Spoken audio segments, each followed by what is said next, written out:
కుబేర అష్టలక్ష్మి స్తోత్రమును వరలక్ష్మి వ్రతం సమయంలో చదవటం చాలా మంగళకరము మరియు ఐశ్వర్యప్రదాయకము అని శాస్త్రాలు చెప్తున్నాయి.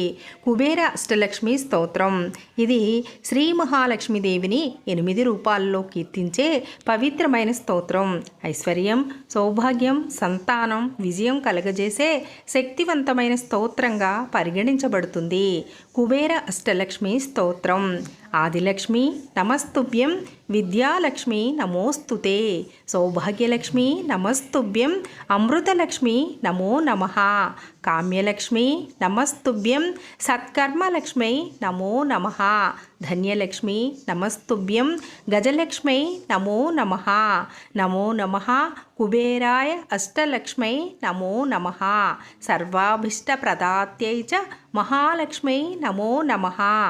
ఆదిలక్ష్మి మొదటిదైన లక్ష్మి సంపూర్ణ భక్తి మరియు ధర్మాన్ని సూచిస్తుంది. విద్యాలక్ష్మి విద్య, జ్ఞానం, విద్యాభివృద్ధి కోసం. సౌభాగ్యలక్ష్మి శుభకార్యాలకు, గృహశాంతి మరియు సంపూర్ణ సౌఖ్యానికి. అమృతలక్ష్మి ఆయురారోగ్యాన్ని దయచేసే లక్ష్మీదేవి.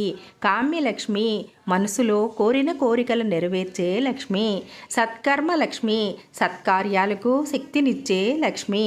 ధన్యలక్ష్మి ధాన్య సంపత్తిని ప్రసాదించు రూపం. గజలక్ష్మి ఐశ్వర్యం, రాజయోగం, ఘనతను ఇచ్చే దేవి.